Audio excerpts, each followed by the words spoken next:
Hello everyone, and welcome back to True Crime Intel. My name is Williams, and this is the channel where we uncover the chilling stories behind some of the most haunting tragedies in recent memory. Today, we'll explore a case that shook the city of Chicago and left an unforgettable impact on all who heard it.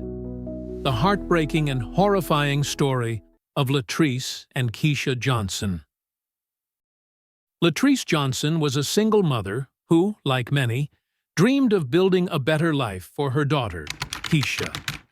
Together, they lived in a modest apartment on the south side of Chicago, a place that should have been their sanctuary. Latrice was hardworking, juggling multiple jobs to make ends meet. Keisha, a bright and introspective teenager, carried the weight of her mother's struggles, yearning for connection in an emotionally fractured household. But their story was far from ordinary. Behind the walls of their home, a tale of manipulation, betrayal, and denial unfolded, leading to an irreversible tragedy that left both lives shattered. On the surface, Latrice seemed to embody resilience. Raising Keisha alone after her partner Jamal walked out on them, she worked tirelessly to provide a sense of normalcy. But beneath the surface, years of disappointment and emotional vulnerability began to wear her down. It was this vulnerability that opened the door to Tyrone Simmons, a man who seemed to offer everything Latrice craved: stability, companionship, and love. But what Latrice didn't know was that Tyrone's arrival would set into motion a chain of events that would destroy everything she held dear. Tyrone's charm gave way to control, and his true nature revealed itself. The cracks in their lives widened. Keisha's voice, soft at first, grew louder as she tried to warn her mother about the man she trusted so completely. But Latrice, desperate to hold on to her dream of happiness, turned a blind eye, setting the stage for an unthinkable outcome. This is not just the story of a crime. It is a story of love, betrayal, and the consequences of ignoring warning signs. Stay with us as we unravel the events that led to the tragic events of April 22, 2024. To understand the tragic events of April 22, 2024, we must go back to the beginning. When Latrice Johnson's life began to fracture under the weight of betrayal, loneliness, and survival. Latrice was only 19 years old when she met Jamal Hayes. Bright, hopeful, and filled with dreams of becoming a teacher, she believed Jamal was her soulmate. He was charming, ambitious, and seemed to promise her a future full of stability and love. But promises can be fleeting, and Jamal's affection proved no exception. Just 4 months after the birth of their daughter, Keisha, Jamal left. No explanation, no goodbyes, just a silence that left Latrice to pick up the pieces of her shattered dreams. Life as a single mother was relentless. Latrice had to abandon her aspirations of becoming a teacher, instead taking on any work she could find to keep a roof over their heads. During the day, she worked as a waitress at a diner. At night, she stocked shelves at a warehouse, her body aching from exhaustion, but her determination unwavering. The weight of her struggles wasn't just physical, it was emotional. Though Latrice tried to shield Keisha from her pain, the cracks began to show. Her patience wore thin, and moments of bitterness seeped into their relationship. What was once a bond of unconditional love became strained. Keisha, bright and observant even as a child, understood more than Latrice realized. She learned to navigate her mother's moods, to quietly comfort her in subtle ways. A clean apartment, a completed homework assignment, a cheerful smile to ease her mother's burdens. By her late 20s, Latrice was drowning in isolation. The desire for companionship became an unrelenting ache. But each relationship ended in disappointment. Men came into her life with promises, only to leave when the challenges became too great. Each departure deepened her sense of inadequacy. Keisha, watching from the sidelines, felt the impact of these failed relationships. It was a cycle that left scars on both mother and daughter. A cycle that Latrice, in her desperation, could not break. And then, one warm summer evening in 2020, everything seemed to change when Latrice walked into a bar in downtown Chicago. What she didn't know was that the man she was about to meet would become her worst nightmare. By the summer of 2020, Latrice Johnson was 31 years old. Exhausted by life, but still holding on to the fragile hope that happiness was possible. Encouraged by a coworker who insisted she needed a break, Latrice reluctantly agreed to a night out. The bar was unassuming. A dimly lit spot with soft music and the hum of casual conversation. Latrice intended to keep to herself, have a single drink, and head home. But fate, or so it seemed, had other plans. Tyrone Simmons noticed her the moment she walked in. At 38, he was tall, confident, and magnetic. His laughter carried across the room, drawing people to him effortlessly. Latrice caught his eye, and within moments, he was at her side. His charm as disarming as it was undeniable. "Do you always look this thoughtful? Or is tonight special?" he asked with a grin, breaking through Latrice's defenses with a simple, playful line. For the first time in years, Latrice found herself smiling. A real, unforced smile. Their conversation flowed easily. Tyrone asking about her life, her challenges, her dreams. He seemed genuinely interested. A stark contrast to the disinterested men she had encountered in the past. He spoke of his work as a mechanic, his plans to open his own shop, and his belief in building strong foundations in life. By the end of the night, Latrice felt something she hadn't felt in years. Hope. Tyrone promised her stability, companionship, and a future filled with possibilities. Latrice, starved for connection, believed every word. Within a few months, Tyrone had seamlessly integrated himself into Latrice's life. He was attentive and generous, bringing small gifts for both Latrice and Keisha. He helped with household expenses and took Latrice on dates that made her feel cherished. By November 2020, Tyrone had moved into their modest apartment, becoming a permanent fixture in their lives. But not everyone was taken in by Tyrone's charm. Keisha, just 12 at the time, felt an unease she couldn't quite explain. At first, she tried to give him the benefit of the doubt. She wanted her mother to be happy. However, as time passed, the red flags became harder to ignore. Tyrone's charm felt rehearsed, his compliments hollow. He tried to engage Keisha in conversation, asking about school and her interests. But his tone felt forced, as though he were performing a role rather than genuinely caring. Keisha began to notice the way Tyrone's presence dominated their home, how he seemed to insert himself into every aspect of their lives. And then there were the lingering looks, subtle but unsettling. One evening, Keisha tried to voice her concerns. "Mom, I don't think Tyrone is who you think he is," she said carefully during dinner. Latrice's face hardened. "What are you talking about? He's been nothing but good to us.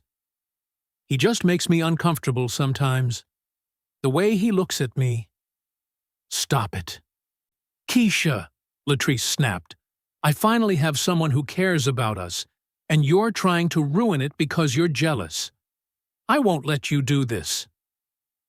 That conversation ended any hope Keisha had of her mother believing her. What Keisha sensed was right. Tyrone Simmons wasn't the savior Latrice believed him to be, and as months turned into years, his true nature would reveal itself in the most horrifying way imaginable. Despite her growing discomfort, Keisha chose to remain silent. She didn't want to upset her mother, who seemed happier than she had been in years. For Latrice, Tyrone represented everything she had been missing. Her blind trust in him only deepened as Tyrone painted a picture of a brighter future for their family. A future she was desperate to believe in. But beneath his charming facade, Tyrone Simmons was far from the savior Latrice believed him to be. His arrival marked the beginning of a sinister descent, one that would transform their home from a place of hope to a prison of fear. As Keisha grew older, Tyrone's behavior became more overtly inappropriate, crossing boundaries that should never have been breached. The tension in the Johnson household reached a fever pitch. Yet Latrice remained oblivious, too caught up in her desire to preserve the image of a stable family. It started with the lingering looks that made Keisha feel exposed in her own home. Tyrone would sit too close during family dinners, his hand brushing hers under the guise of casual gestures. He would find excuses to enter her room uninvited, his presence suffocating and unwelcome. The comments that had once seemed harmless became more pointed, his tone layered with unsettling undertones. One late evening in the fall of 2021, while Latrice was at work, Tyrone cornered Keisha in the kitchen. She had been trying to keep to herself, finishing an assignment while the house was quiet. But Tyrone didn't allow her the solitude she desperately sought. "You've been avoiding me," he said, stepping closer, his tone deceptively light. Keisha didn't look up from her book. "I'm busy," she replied, hoping he would leave. Tyrone leaned against the counter, his gaze fixed on her. "You're not a little girl anymore, you know," he said, his words hanging in the air like a threat. Keisha froze, her heart pounding. "I need to get back to my homework," she said firmly, trying to stand. But Tyrone didn't let her leave. His hand shot out, gripping her arm with a force that made her wince. "You think you're too good to talk to me now?" he asked, his voice low and menacing. Keisha's instincts screamed at her to fight back, to yell for help. But she knew it would be useless. Latrice wasn't there to intervene. And even if she had been, Keisha doubted her mother would believe her. She had tried before, only to be met with dismissal and accusations. And what happened next would change Keisha's life forever, trapping her in a nightmare she couldn't escape. That night marked a turning point. Tyrone didn't stop at veiled threats and inappropriate comments. He crossed a line that could never be uncrossed. He forced himself on Keisha, silencing her protests with a mixture of threats and coercion. "You don't want your mom to know about this, do you?" he whispered, his tone as chilling as his actions. Keisha was left shattered, her sense of safety destroyed. She withdrew even further, spending most of her time locked in her room or at school, where she clung to the few moments of normalcy she could find. But even there, the weight of what had happened followed her, a shadow she couldn't escape. Tyrone, emboldened by Latrice's blind trust, continued his abuse in secret. He wielded Latrice's unwavering loyalty like a weapon, using it to keep Keisha silent. "She'll never believe you," he said more than once, a smirk on his face that made her stomach churn. Keisha knew he was right. She had tried once before to warn her mother, only to be accused of jealousy.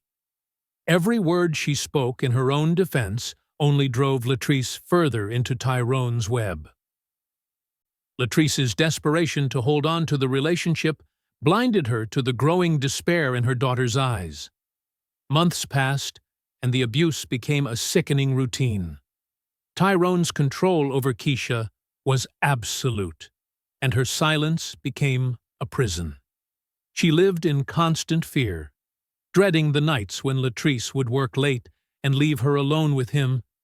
Each encounter left her more broken, the light in her eyes dimming with each passing day. What Keisha didn't yet realize was that the consequences of Tyrone's actions were already beginning to manifest in ways that neither of them could ignore. A discovery that would push the fragile balance in their household to its breaking point. By early 2024, Keisha Johnson's world was already a nightmare she couldn't escape. But when she began to notice the changes in her body, the nausea that greeted her every morning, the overwhelming fatigue, and the sudden tightness of her clothes, she knew something was wrong.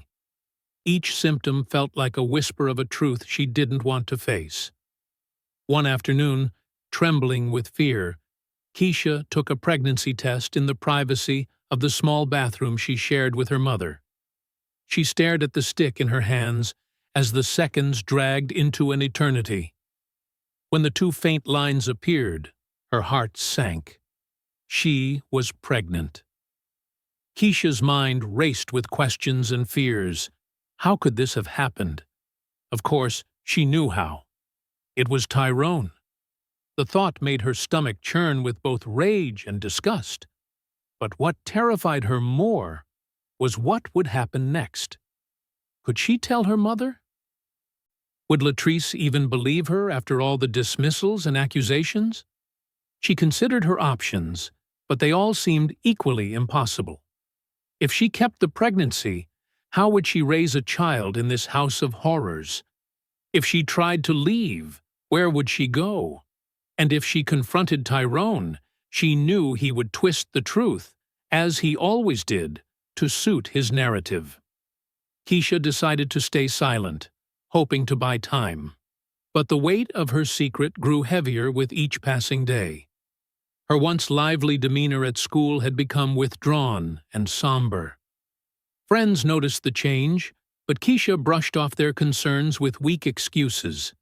She was trapped in her own world of fear and uncertainty, unable to see a way out.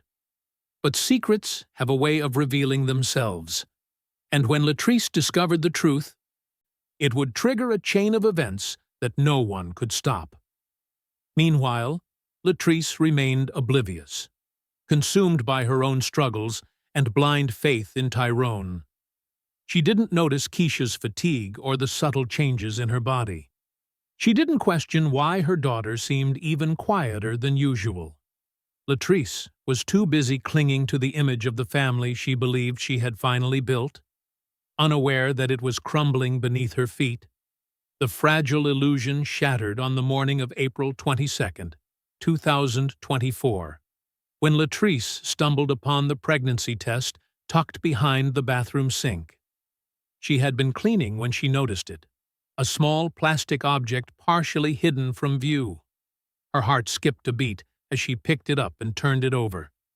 The sight of the two unmistakable lines made her breath catch in her throat. Confusion quickly turned to fury. The test wasn't hers. That left only one possibility. Keisha. But how? Who? Her mind raced with questions, and as if on cue, the pieces began to fall into place. A sickening thought crept into her mind, one that she immediately tried to push away. But it clung to her, growing louder with every passing second. Latrice stormed into the living room where Tyrone was lounging on the couch, oblivious to the storm brewing in her mind. "Explain this," she demanded, holding up the test with trembling hands. Tyrone looked up, his expression briefly startled, before quickly shifting to one of calm calculation. "What is it?" he asked, feigning ignorance. "You know damn well what this is," Latrice snapped. "Keisha's pregnant. How did this happen?" There was a moment of silence as Tyrone seemed to weigh his options. Then, with a sigh, he leaned back and shook his head, his face darkening.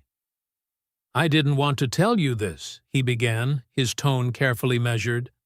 but she's been coming on to me for months. I told her it was wrong, but she wouldn't stop." Latrice froze, her breath catching. "What?" she whispered, her voice barely audible. Tyrone pressed on, his words deliberate and manipulative. "I've been trying to keep this family together, but she's been acting out. She's jealous, Latrice. She doesn't want you to be happy, so she's trying to ruin us." The doubt that had briefly flickered in Latrice's mind was smothered by Tyrone's carefully crafted narrative.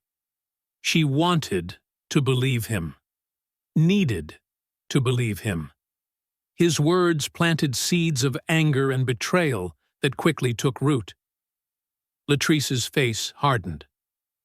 Her rage no longer directed at Tyrone, but at the daughter she believed had betrayed her. "Where is she?" she demanded, her voice trembling with fury. Tyrone glanced toward Keisha's bedroom. "She's in her room. But Latrice, maybe you should wait until you've calmed." "Don't tell me to calm down," Latrice shouted. Sensing that his work was done, Tyrone stood up. "I need to run some errands," he said quietly, grabbing his keys. "I'll give you space to handle this." As he walked out the door, the smirk on his face was unmistakable. He had successfully shifted the blame, turning Latrice's love for her daughter into a weapon against her. And he was making sure he wouldn't be there to witness or be blamed for what came next. What happened next would be the culmination of years of manipulation, betrayal, and misplaced trust. A tragic breaking point from which no one could return. The afternoon of April 22, 2024, started like any other morning, but it would end in unimaginable tragedy. After Tyrone left the house that morning following his manipulation of Latrice, she spent hours alone, his poisonous words eating away at her. The air was heavy with unspoken tension, a calm before the storm that would soon engulf their lives. Around 2 p.m., unable to contain her rage any longer, Latrice stormed into her daughter Keisha's room. The pregnancy test clutched in her hand felt like a burning indictment, her mind completely clouded by Tyrone Simmons's manipulative lies. Keisha was sitting on her bed, her school books spread out in front of her. She looked up at her mother, startled by the sudden intrusion. "Mom," she asked cautiously, already sensing something was terribly wrong.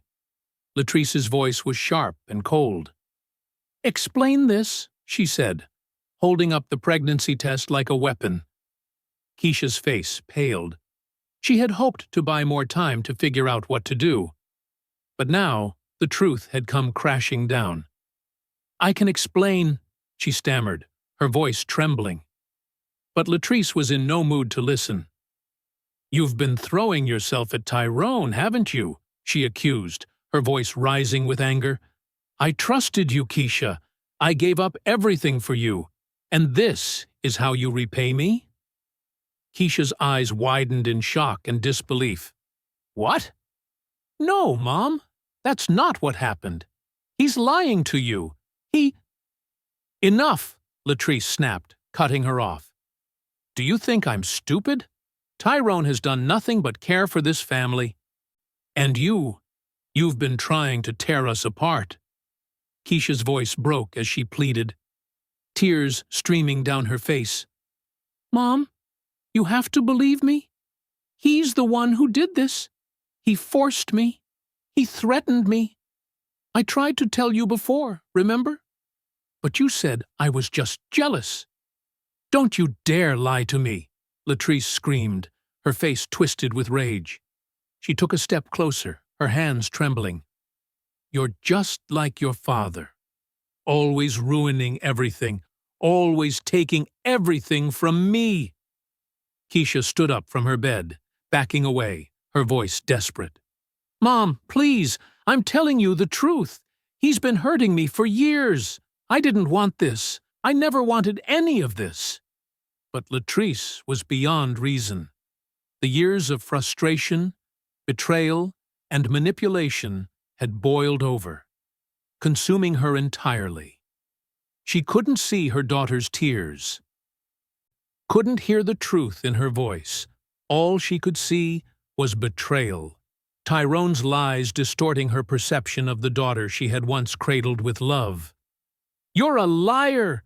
Latrice shouted, her voice cracking. "You're trying to destroy the only good thing I've had in years." "I'm your daughter," Keisha cried out, her back against the wall now.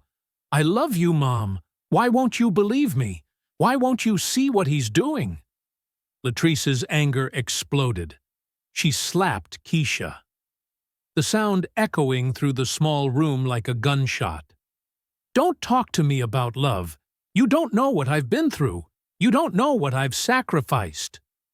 Keisha staggered back, clutching her cheek, her eyes wide with shock and pain. "Mom, please," she whispered, her voice barely audible now. "Please stop. I need you. I need my mom." But something inside Latrice had broken. Blinded by her rage, she lunged at Keisha. Her hands, trembling with anger, struck again and again.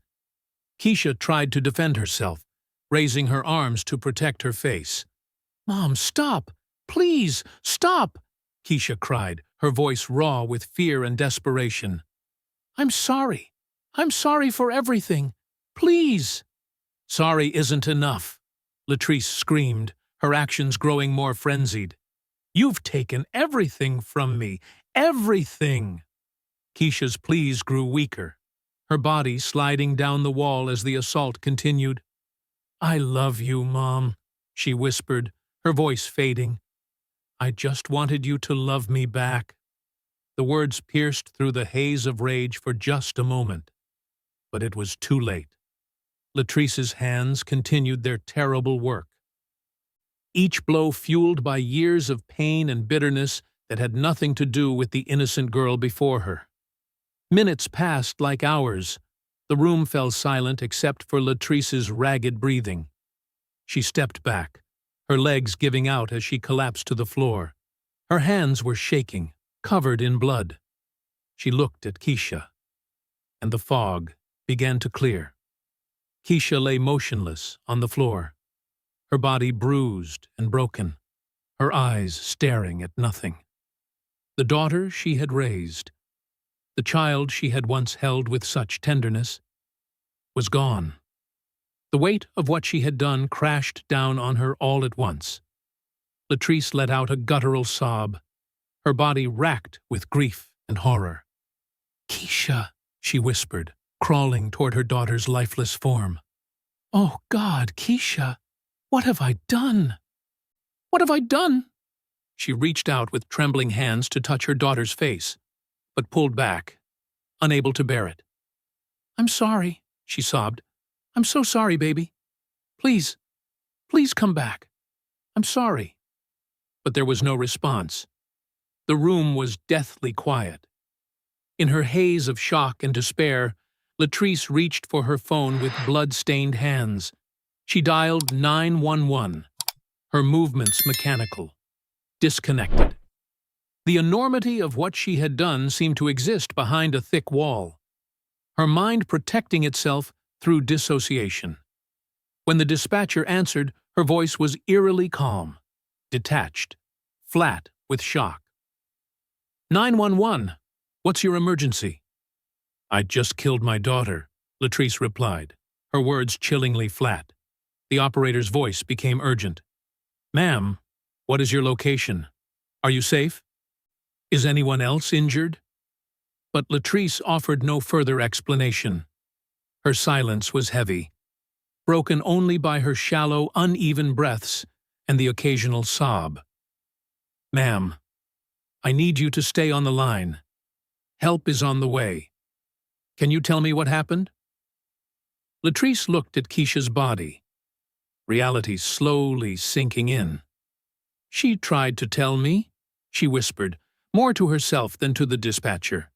"She tried to tell me, and I wouldn't listen." Within minutes, officers arrived at the modest apartment on the south side of Chicago.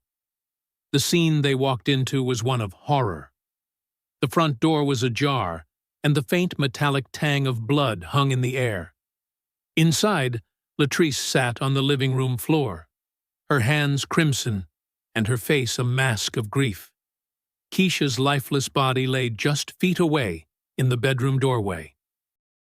A heartbreaking testament to the violence that had unfolded.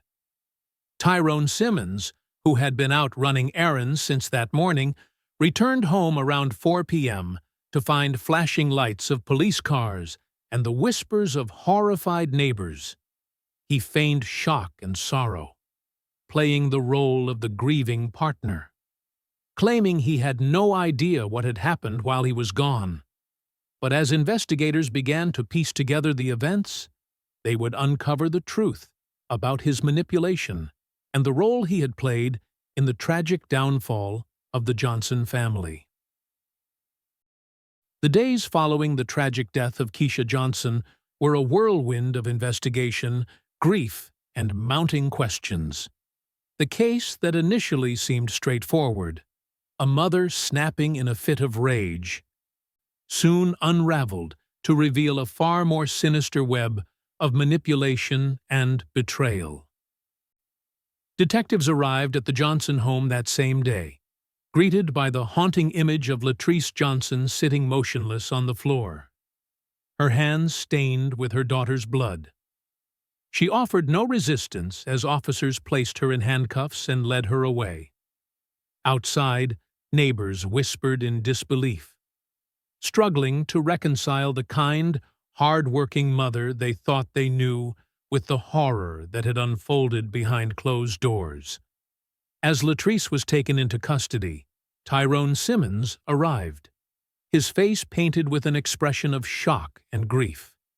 He was quick to position himself as the grieving partner, expressing sorrow over Keisha's death, while insisting he had no idea what could have driven Latrice to such an act. "She must have snapped," he said to investigators. "She's been under so much stress lately." But Tyrone's performance didn't fool everyone. Detective Marcus Reyes, the lead investigator assigned to the case, immediately noticed inconsistencies in his story.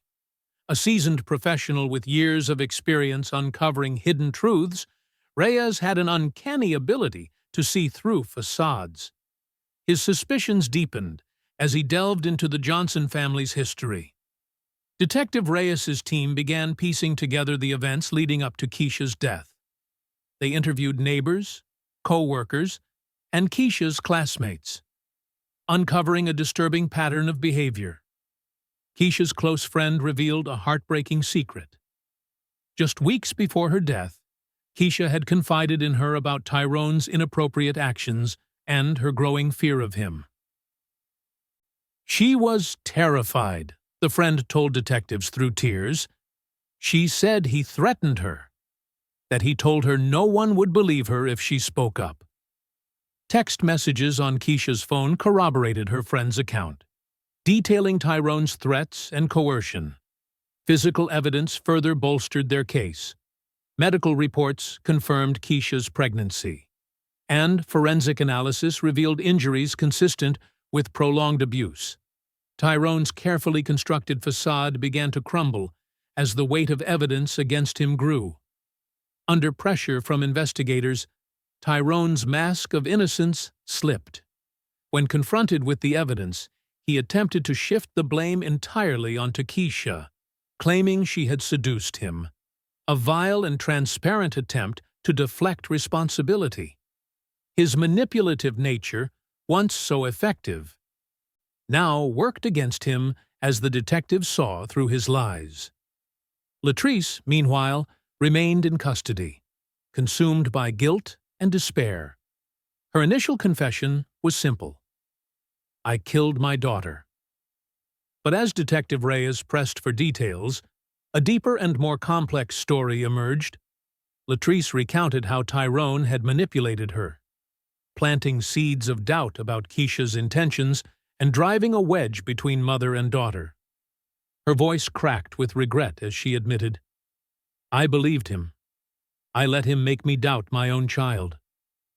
Detective Reyes's findings painted a chilling picture of Tyrone Simmons's predatory behavior and the toxic dynamic he had fostered within the Johnson household. It became clear that Keisha's death was not the result of a single moment of rage, but the culmination of years of abuse, manipulation, and misplaced trust. The case against Tyrone was damning. He was charged with statutory rape, coercion, and a litany of other offenses related to his abuse of Keisha. As he awaited trial, the full extent of his crimes came to light, shocking even the most jaded members of the community. Latrice, too, faced justice for her role in Keisha's death. Her trial was a painful and public reckoning, as prosecutors argued that while she was a victim of manipulation, her actions that day were ultimately her own. Her defense team pleaded for leniency, citing her remorse and the psychological toll Tyrone's abuse had taken on her. But the court could not overlook the fact that Latrice's misplaced rage had cost Keisha her life. In the end, Tyrone Simmons was convicted and sentenced to life in prison without the possibility of parole. Latrice was sentenced to 25 years for manslaughter, a punishment that she accepted with a quiet resignation. "I failed my daughter," she said during her sentencing. "I let my own pain blind me to hers. There's nothing I can do to bring her back, but I'll carry the weight of what I've done for the rest of my life." The tragedy sparked national conversations about abuse and manipulation. Keisha's Law, proposed legislation aimed at improving protections for minors in abusive households, gained traction in the wake of the case. Detective Marcus Reyes became a vocal advocate for change.